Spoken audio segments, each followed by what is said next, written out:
ازيكم يا شباب؟ النهارده موعدنا مع الفيديو التاني من سلسلة ملخصات قيامة ارطغرل. يا ريت لو ما شفتش الفيديو الاول تنزل تبص على الديسكريبشن هتلاقي اللينك، ويا ريت لايك واشتراك في القناة وفعل زر التنبيهات عشان يجيلك اي فيديوهات عشان تتابع معانا كل ملخصات المسلسل. ومن غير ما اطول عليك يا صديقي يلا بينا نبدأ الحلقة واحنا بنشوف جنود ارطغرل وهم قاعدين مش عارفين يناموا ومتضايقين جدا من الموقف اللي حطه ارطغرل فيه، الدرجة اللي بتخلي بامس يجرح نفسه بالخنجر كعقاب ليه، وجاني اللي كان بيتمنى لو دمهم سال على الأسلحة بتاعتهم اللي اتاخدت منهم في الحلقة اللي فاتت، عشان نوصل عند ارطغرل اللي بيبقى قاعد بيصلي وبيخلص صلاة ويدعي ربنا انه يقف معاهم وما يرجعش المخيم بتاعه من غير ما يكون خد الارض. من على الارض وبنلاحظ انه دايخ جدا ومش عارف يقف، لما بيوصل السرير وبيقع كانه مغمى عليه. بعد كده بنعرف ان ده كان بسبب الشمعة اللي حطتها الجاسوسة اللي تبع تيتوس. بيتخيل ارطغرل ان هو مقيد في بير والنار تحته بتزيد وخلاص هتلتهم، لكن بتيجي رياح شديدة جدا بتقفل الشمعة وبيسمع صوت الرجل الأندلسي وهو بيقول له فوق، وبيفتح عينه مرة واحدة فيلاقي جندي يدخل غرفته فجأة عشان يقتله، لكن بيقوم له ويقاتله وبيقتله فعلا، وبيبص في المراية بيشوف جندي تاني جاي من وراه من ظهره بيقدر يوقع السيف من ايده، بيطلع يجري في القصر وبيجري ورا ارطغرل، لكن فجأة بيوصل الجندي عند ناصر مساعد العزيز اللي بيمسكه بيقول له ها عرفت تخلص مهمتك ولا لا؟ نفهم من كده ان ناصر جاسوس لتيتوس، لكن على طول ناصر اول ما بيشوف ارطغرل جاي عليه بيمسك الجندي وبيقتله.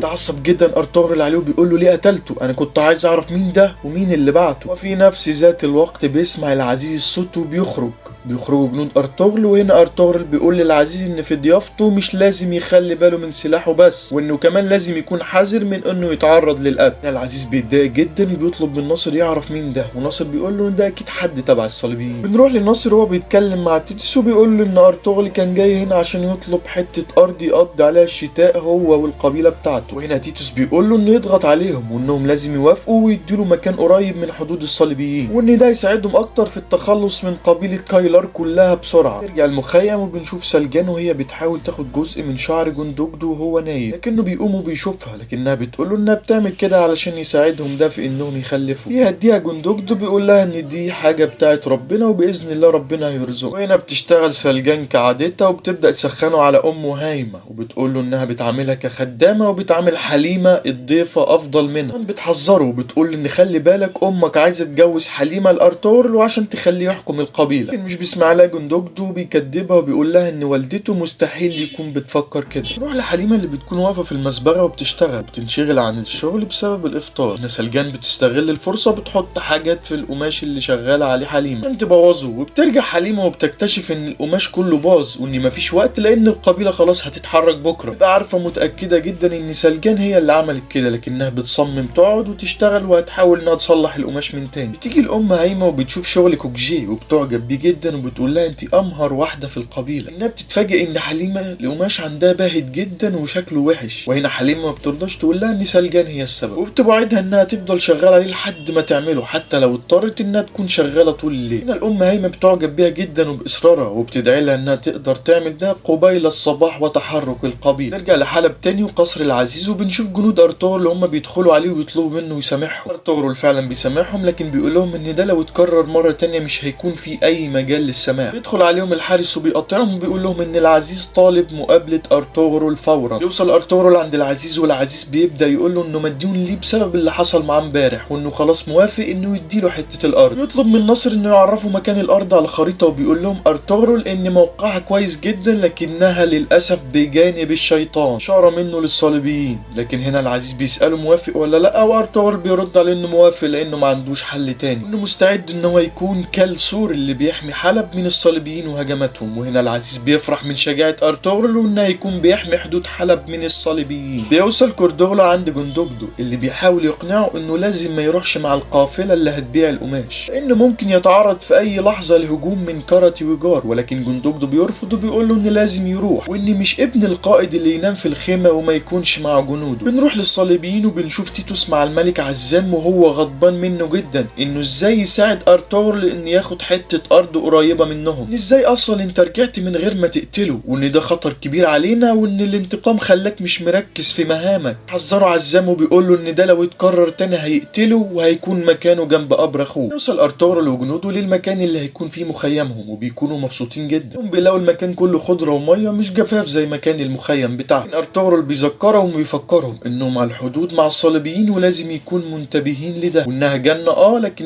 جهنم بجوار. نروح للصليبي عزام وهو داخل لزنزانة عند حد عنده انه اسمه جوفاني لكنه اسلم واصبح اسمه عمر. بيتكلم معاه على النبوءة اللي قالوها له الكهنة عن ابن العربي اللي هو ارطغرل، انه بيكبر وان نجوم السماء بتقول لنا انه القائد المنتظر وهيوحد الامة الاسلامية وهيخلص على الصليبيين. يبان على عزام الخوف جدا بسبب حدوث هذا الامر. على المخيم وخلاص القافلة بتكون هتتحرك، وسليمان شاه بيتأكد ان جندوجدو خد كل شيء معاه، لكن الام قايمة بتقول له انه كان في قماش باقي مع حليمة وهيبعتوا حد يشوفهم. بيتفاجئوا لما بيلاقوها داخلة عليهم بالقماش وانها عرفت تصلحه وعملت قماش لونه حلو جدا. بتبسط الام هايمة جدا وبتتفاجئ وبتقول لها انه احلى قماش شافته في حياتها، وده بيبان جدا على سلجان وكوكجي اللي بيبقوا غضبانين من الكلام ده. شوف كاراتيوجارو وهو بيعرف مكان القافلة اللي هتتحرك له، بياخد جنوده وبيروح يعمل لهم كمين في المكان اللي هيعدوا منه. اتحرك جندوجدو بالقافلة وهو في طريقه في الجبل مع القافلة، وكاراتيوجارو وجنوده مراقبينهم لحد لما كاراتيوجار بيأمرهم بالهجوم عليهم وبيقتلوا كذا حد من جنود جندوجدو. اشتد القتال ما بينهم وبيكون القتال عنيف جدا، وبيبان قوة جندوجدو انه مش بس عقل قوي مدبر لا كمان جندي قوي. يفضل يقاتلهم لحد لما بيقع معظم جنوده حتى اخر جندي معاه وهو حمزة، واللي بيقع وبيفضل جندوجدو لوحده بيقاتل. بيقع جندوجدو على الارض وبيتصاب وبيكون هيتقتل، لكن كاراتيوجار بيأمر جنوده انهم يوقفوا حالا، يقول لهم روحوا لموا الغنائم، وبيقف يتكلم مع جندوجدو انه سليمان شاه قدامه دلوقتي اما يتمسك بالمبادئ او بحياة ابنه. مسك الجندي جندوجدو عشان يقيده، لكن جندوجدو بيفاجئه بخنجر من ورا ظهره وبيقتل الجندي وبيقوم بسرعة يركب على الحصان بتاعه ويهرب. وهنا كاراتيوجار بيتعصب جدا وبيأمرهم انهم يجروا كلهم وراه علشان يجيبوه حالا. نشوف الام قايمة وهي بتتكلم مع سلجان، بتقول لها ان كوكجي خلاص كبرت وانها عاوزة تجوزها لارطغرل. بتفرح جدا طبعا سلجان وبتقول لها فعلا ده اللي انا كنت عاوزاه. يوصل ارطغرل وجنوده لمكان المخيم،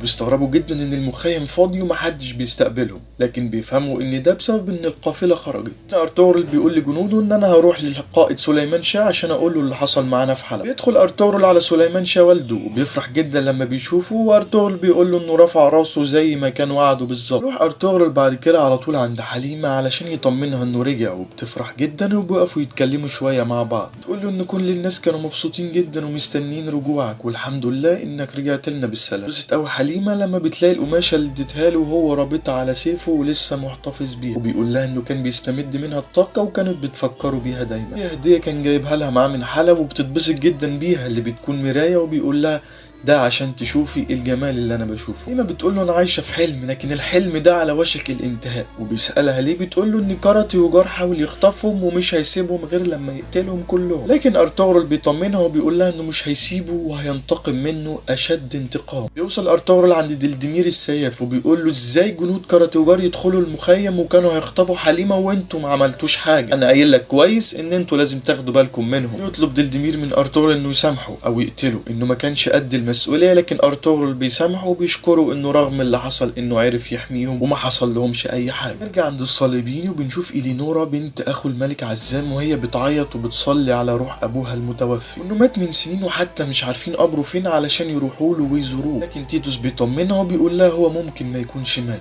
وان انت لازم تصلي علشان يطلع عايش. شوف الينورا واقفه مع ماريو الحارس الاعمى لعزام وبتساله ان اخر واحد شاف والدها. يقول لها ماريو ان والدها القائد جيوفاني الاتراك قتلوه، وبعدين انا لما شفت ده خلوني اعمى دفنته وانا اعمى. وهنا الينورا بتستغرب جدا وبتقول ازاي كنت اعمى ودفنته؟ عشان نعرف ان ابوها هو القائد جيوفاني اللي عزام اخوه حبسه بقاله 8 سنين، وانه ما ماتش لكن اسلم، وعلشان كده عزام حبسه ومش معرف حد بده خالص. يوصل ماريو عند عزام وبيقول له ان الينورا شاكه في وفاه والدها، وهنا عزام بيقول له انه اي حاجه تخص الموضوع ده لازم يعرفها ويجي يقول له على طول. بنرجع لجندوجدو اللي بيبان عليه انه متاثر جدا من اصابات، لكن بيلحقوا جندي وبيحاول انه يضربه وبيوقعه على الارض. لسه بيشيل الجندي علشان ياخده اسير، بيضربه جندوجدو وبيقتله وبيكمل هرب. نرجع للقبيله وبنشوف كوردوغلو وهو قاعد مع 2 من ساده القبيله وهم البارجو وبايبورا، وبيحاول يقنعهم انهم ما يوافقوش انهم يروحوا حلب وانهم لازم يرجعوا مكانهم في الاراضي التركمانيه، وان ده بس هيحصل لو اتحالفوا مع المغول، وانه عاوزهم يقولوا كده في اجتماع القبيله القادم. يعني جندوجدو اللي بيبان عليه جدا انه مش قادر يجري خلاص من الجرح المتزايد،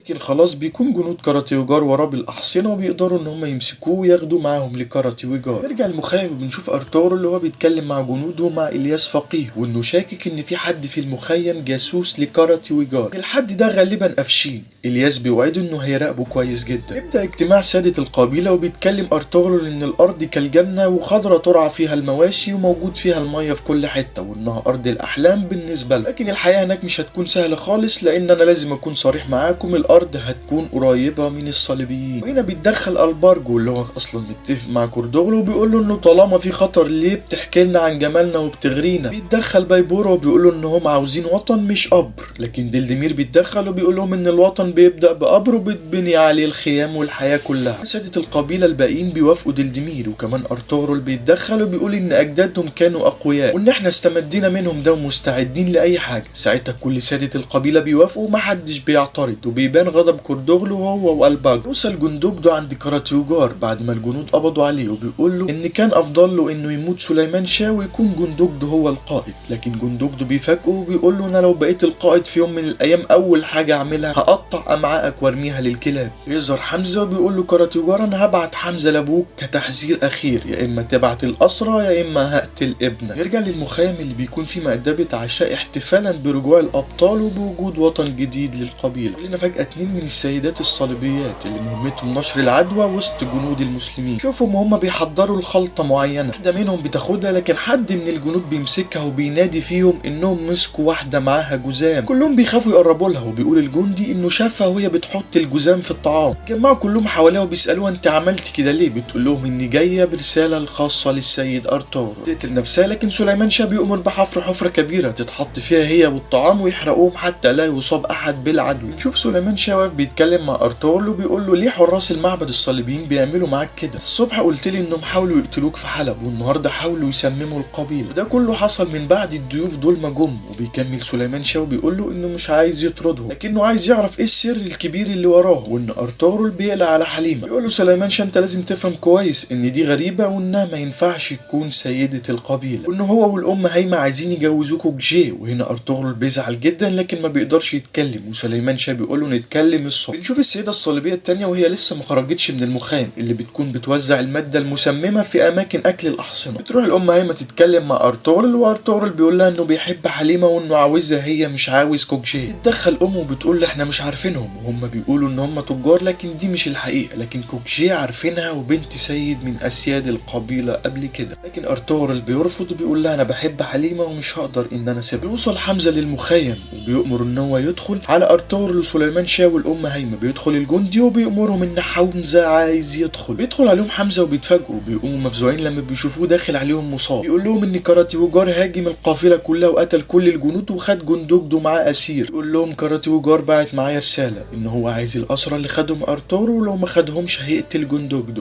وهنا سلجان بتزعل ارطغرل وبتقول له ان المصايب عماله تيجي بسبب الضيوف دول، وان انت سبب الخراب والمصايب اللي بتحل علينا. بيوقفها سليمان شاه وبيأمر ان حمزه يتحط في خيمه يتعالج فيها ومحدش من القبيله يعرف بامره. يأمر جنوده ان هم لازم يجيبوا له نعمان هنا حالا. يوصل نعمان عند سليمان شاه وبيقول له سليمان شاه ان كاراتيوجار قتل كل الجنود اللي كانوا موجودين في القافله. بيقول له انه خد ابنه معاه اسير، وان ده كله عشان هو عاوزكم انتم. انا دلوقتي عايز اعرف انتوا مين. نعمان بيقول له انه لو قال لهم ده هيتسبب لهم في مشاكل اكبر، وانه مستعد انه يقدم نفسه علشانه وعلشان ابنه. لكن سليمان شاه بيصمم انه يقول له هو مين. وهنا نعمان بيقول له انه من نسل السلاجقه، وانه يبقى مظفر الدين داوود اخو السلطان علاء الدين ملك الدوله السلجوقيه، وهو الشاه محيي الدين مسعود، وجده السلطان عز الدين ارسلان وهو من الامراء السلجوقيين. كمل سليمان شاه كلامه مع نعمان في وجود ارطغرل، وبيتفقوا ان هم لازم يتخلصوا من كاراتيوجار، وبيتفقوا انهم لازم يجبروا ان يديهم جندوجدو الاول بعدين يختاروا مكان يسلموه فيه الضيوف. المكان ده هيكونوا عاملين له كمين وهيقتلوه. نروح لافشين اللي بيبقى متواجد مع حليمه، بيقول لها ان انا قلقان جدا على نعمان وان انا هتصرف. بياخد الحصان بتاعه وبيمشي. نشوف افشين راح لقلعه كاراتيوجار، وبره قال للحراس انه جاي يقابل حارس كان بيخدم معاه في سريته واسمه سارو بارو، والحراس بيقولوا له بره ان ده بقى قائد سريه دلوقتي، وبيوافقوا يدخلوه. وهو جوه القلعه بيشوف تيتوس وهو داخل لكاراتيوجار، وسارو بارو بيتفاجئ بيتفاجئ برضه وهو خارج من عند كاراتي وجار بتيتوس وايه سبب وجوده هنا، وبيقابل افشين ساروبارو وبيظهر ان ساروبارو مش مصدق ان افشين لسه عايش. بيقول له افشين الدولة كلها في خطر وانا محتاج مساعدتك. بندخل جوه عند كاراتي وجار اللي بيقول لتيتوس انه خلاص كايلار مش هيروح حلب زي ما عزام عايز ولا هيراجعوا غير للمكان اللي انتوا عايزينه وهيروحوا عند المغول. هنا تيتوس بيسأله ازاي، بيقول له كاراتي وجار ان كوردوغلو بيسمع كلامه وبينفذ كل اللي انا عاوزه، وان اخوه سليمان شاه هو اللي هيكون سيد القبيلة بعد لما اقتل سليمان شاه وابنه. نرجع المخيم وبنشوف الام هايمة وهي بتودع القائد سليمان وبتدعي له. بيوصل افشين للمخيم وبتروح له جنود ارطغرل بعد لما بيرجعوا بيقولوا له ان ارطغرل عاوز يشوفه حالا. لما بيوصل عنده بيبقى عايز يعرف هو مين وعايز يعرف كل حاجة عنه. بتوصل سلجانة عند كوردوغل وبتقول لها ان خايفة ان جندوجدو يضحى بيه من اجل العادات والتقاليد، ممكن يضحوا بجوزها بمجرد ان هم عايزين يحموا حليمة ونعمان. بيسألها كوردوغلو انت ليه بتقولي كده، بتقول له علشان هم نصبوا كمين لكاراتي وجارة عند تلة النسر. صدم كوردوغلو بيقول لها ما تقولش لاي حد الكلام ده نهائي، ان ده هيضرها وهو هيحاول يتصرف. اتكلم كوردوغلو مع البارجو وبيقول له انه لازم يروح لكارتي ويجار عشان يحذره ويعمل هو الكمين لسليمان شاه وابنائه. يوصل سليمان شاه عند كارتي ويجار اللي بيتفاجئ وبيغضب لما بيلاقيه جاي لوحده من غير نعمان وابنه. هنا سليمان شاه بيقول له انه هيخرج ابنه ويسيبه يمشي، وهيفضل سليمان شاه معاه وهيروح يستلم نعمان وابنه من مكان هو هيقول له عليه، انه لو ما عملش كده ارطغرل هيخرج الاسرى خارج اراضي الدولة السلجوقية ومش هيعرف يجيبهم تاني، وانه لو فكر يأذيهم فالامير نعمان كتب رسالة للسلطان علاء الدين بيشرح له كل حاجة وازاي عذبوه علشان ينقلب على اخوه ويصبح هو السلطان. مش بس كده، هيبلغوا كمان ان هو متعاون وجاسوس للصليبيين. وهنا كاراتوجار بيخاف وبيتوتر وبيوافق على كلام سليمان شاه. نرجع للمخيم وبنلاقي كوردوغلو خلى البارجو وبايبورا ينشروا الكلام في المخيم ان القافلة راحت والجنود كلها ماتت. بيبدأ الناس تتجمع وبيبدأ الغضب عليهم، وخصوصا لما بيشوفوا حمزة مصاب ومستخبي في خيمة. كده خلاص كل الكلام اللي بيتقال صح، وان كل القافلة اتسرقت والجنود ماتت، وبيروحوا غضبانين على خيمة حليمة بيرموها بالحجارة وبيبقوا عايزينها تخرج، لكن بتطلع لهم الأم هايمة وبتهددهم بالرجوع. بتقول لهم الأم هايمة ان كل ولاد القبيلة ولادي، وانهم لو اتفرقوا هيضيعوا ولازم يكونوا ايد واحدة علشان يقدروا يقفوا قدام العدو. بيحترم الناس كلامها وبتدخل جوه تاخد حليمة وتخرج ومحدش بيقدر يتكلم. بيتكلم تيتوس مع كاراتيوجار وبيقول له ان لازم الرسالة بتاعت الامير نعمان ما توصلش للسلطان علاء الدين بأي طريقة. كاراتيوجار بيطمنه وبيقول له انه هيخلي حد من الموالين ليه في القصر يمنع ان الرسالة دي توصل للسلطان. بيقول له ما تقلقش انا هقضي على قبيلة قايلار كلها. بيدخل عليه الحارس وبيقول له على رسالة كوردوغلو والكمين اللي عاملينه عشان يروح كاراتيوجار لسليمان شاه وبيطلعه من الحبس، وبيقول له جه الوقت اللي تعمل فيه اللي انا عايزه منك. بياخدوا معاه وهم رايحين يستلموا نعمان وابنه ارطغرل، من ارطغرل. نروح للجبل وبنشوف جنود ارطغرل وهم متخفيين في المكان اللي هيعملوا فيه الكمين، لكن بنشوف جنود كاراتيوجار وهم عاملين لهم كمين وواقفين فوقهم مباشرة. تيتوس وجنوده هم واقفين من بعيد بيراقبوا ايه اللي هيحصل. يقف كاراتيوجار وجنوده مع سليمان شاه، والناحية التانية بنشوف ارطغرل واقف مع دلدمير ومع الاميرين. بدأوا يسلموا الاسرى لبعض، وبيتحرك سليمان شاه ناحية ارطغرل والاميرين ناحية كاراتيوجار. لكن مرة واحدة بيزعق كاراتيوجار وبيأمر جنوده انهم يقتلوهم كلهم، لكن في مفاجأة كبيرة جدا بيرفض اي حد من الجنود اللي على الجبل انهم يسمعوا الكلام. بيقفوا ومش بيرموا بالسهام. بيتجنن كاراتيوجار وبيقول انه هيقتلهم كلهم وان دي خيانة عظيمة، عشان يأمر كاراتيوجار الجنود 3 اللي معاه انهم يقتلوا ارطغرل، لكن ارطغرل بيقاتلهم وبيقدر انه يقتلهم كلهم لوحده. نرجع ونشوف لما كان افشين واقف مع ارطغرل في الخيمة وسأله هو مين. ساعتها قال له افشين ان هو قائد سرية في الدولة السلجوقية، وكان دايما بيقاتل من اجل الدولة، وانه اصيب ومشي ولكن الصدفة جمعته بالامير نعمان، وان في جيش من جنود كاراتيوجار هو يعرفهم من زمان وراح هناك عشان يشوفهم. بيقول له ارطغرل ان انا برضو هدفي ان انا احمي قبيلتي وعيلة حليمة، وان احنا كده هدفنا واحد، وانهم لازم يقضوا على كاراتيوجار. بيتفقوا الاتنين مع بعض، وبيقول له افشين انه هيخلي الجنود اللي هيخرجوا مع كاراتيوجار يبقى هم الجنود اللي هو يعرفهم وهيهموا ان هم حاميينه، لكن افشين هيخليهم يتفقوا عليه ويكونوا في صفهم. بيتم القبض على كاراتيوجار وبيتاخد اسير، وسليمان شاه بيقول له انهم هيعملوا له محاكمه وسادة القبيله هم اللي هيقرروا مصيره. سليمان شاه الارطغرل انهم هيروحوا الاول قصر كاراتيوجار عشان ياخدوا البضاعه بتاعتهم اللي اتاخدت منهم. بنشوف في المخيم ان كوردوغلو بيستغل عدم وجود سليمان شاه وبيتعامل كانه قائد، وده بيضايق الام هايمه جدا. بيدخل كاراتيوجار الحبس وبيقعد يتذكر ان هو اللي جاب ساروبارو وعرفه كل حاجه، وساروبارو اقترح عليه انه هيجيب جنود. وعند تلة النسر قبله علشان يأمنه، لكن طبعا بيعمل كده علشان يقدر يخون. شوف ان جنود ارطغرل لقوا البضاعة بتاعتهم كاملة وما نقصش منها حاجة، وسليمان شاه بيتعب وبيقترح عليه سروبار انه يستريح في القصر شوية. يوصل نعمان عند ارطغرل وبيقول له ان عاوزه في امر مهم. وصلنا لنهاية الجزء الثاني من سلسلة ملخصات مسلسل قائمة ارطغرل. لقيت لو عجبك الفيديو تعمل لنا لايك وتشترك في القناة وتابع معانا عشان تشوف كل ملخصات المسلسل. يلا سلام.